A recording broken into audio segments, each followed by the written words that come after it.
Ça y est, il est arrivé, le Rafale 720 de la marque Between. VTT cross-country bleu fluo flashy. Première vidéo, fiche technique complète de ce VTT. Deuxième vidéo, test sur le terrain. Et troisième vidéo, résultat du test et conclusion. On y va? C'est parti!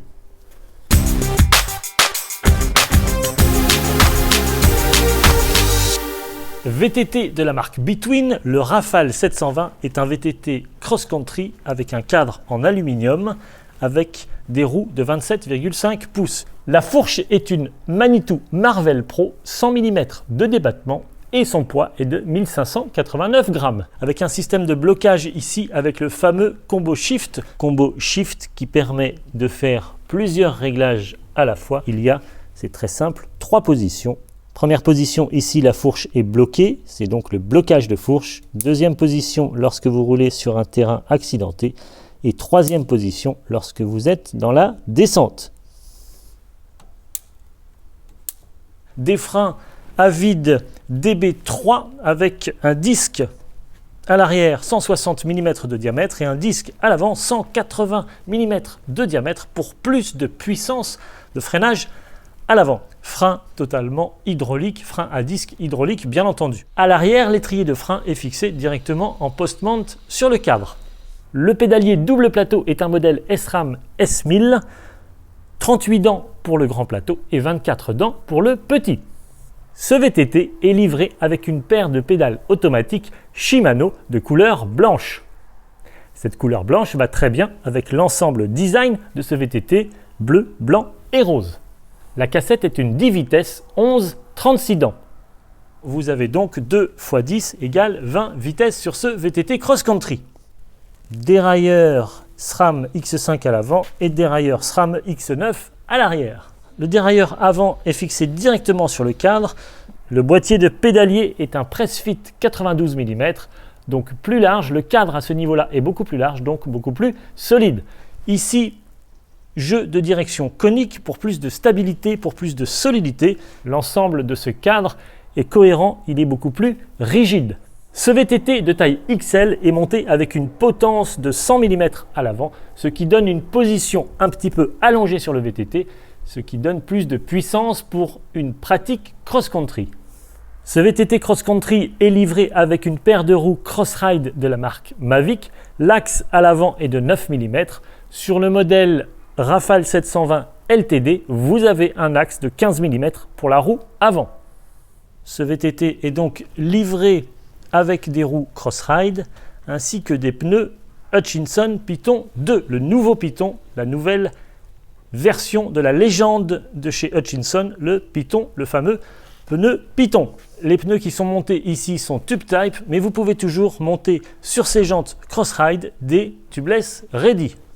Look hyper sympa pour ce VTT, il est franchement hyper moderne, hyper design, bleu fluo avec des traces rose fluo comme ça, la marque Between en gros en blanc avec des sections de tubes de cadre rectangulaires, triangulaires qui sont très design. Petit détail hyper intéressant, pour régler la position du guidon, vous avez ici des petits repères qui vous permettent d'orienter le guidon correctement. Vous avez également ici une petite ligne avec une petite flèche qui vous permettent de positionner parfaitement le guidon au centre par rapport à la potence. Également ici des petits repères pour positionner ces leviers sur son cintre. Très intéressant de pouvoir régler ici la position du changement de vitesse, du shifter, du frein et évidemment de sa poignée. Petit détail ici, mais intéressant, vous avez ici une bague pour tenir la tige de selle avec un écrou serrage clé Allen. Indication ici de la force de serrage 6 Nm. Vous avez également, et c'est très intéressant pour pouvoir régler sa hauteur de selle, vous avez des repères sur la tige de selle.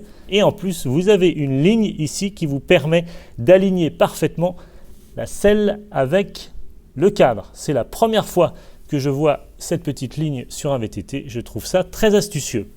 Vous avez ici la petite partie qui est ouverte avec la ligne qui vient se centrer parfaitement pour aligner la selle avec le cadre. J'ai repéré 2 améliorations possibles sur ce VTT. Premièrement, la petite molette de réglage de garde du levier de frein à vide DB3 empêche de bien positionner les leviers sur le cintre. Cette petite molette vient buter contre la poignée le grip du côté gauche et vient buter contre le combo shift du côté droit. J'ai posé la question à Between et la réponse a été la suivante. Il est toujours possible d'inverser le shifter et le levier pour gagner de la place sur le cintre, mais cette petite molette de réglage du frein va disparaître sur les prochains vélos. De plus, les grips seront plus courts pour optimiser la prise en main du poste de pilotage.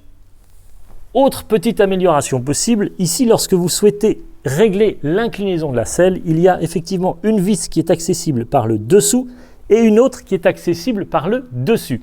Et par le dessus, vous avez la selle qui vous empêche de dévisser ou de visser cette vis-là. Donc il faut utiliser un outil plat et c'est un petit peu compliqué.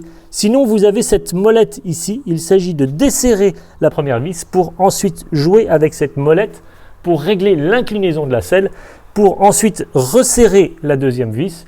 Je ne trouve pas ce système hyper pratique, mais vous pourrez toujours changer de tige de selle.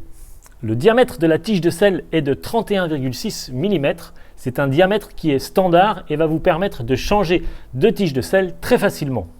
Voyons maintenant combien pèse ce VTT. Sur le site de Decathlon, il est indiqué 11,8 kg en taille M sans les pédales. Vérifions tout de suite. Le poids de ce VTT en taille XL sans les pédales est donc de 12,2 kg. Le cadre de ce VTT est en aluminium, il pèse 1,5 kg pour une taille M. Petit logo Racing Team sous le cadre de ce VTT, ce qui laisse présager de ses performances. Je vais maintenant aller faire un petit test sur le terrain et revenir vers vous rapidement pour vous donner mes impressions. On y va ? C'est parti !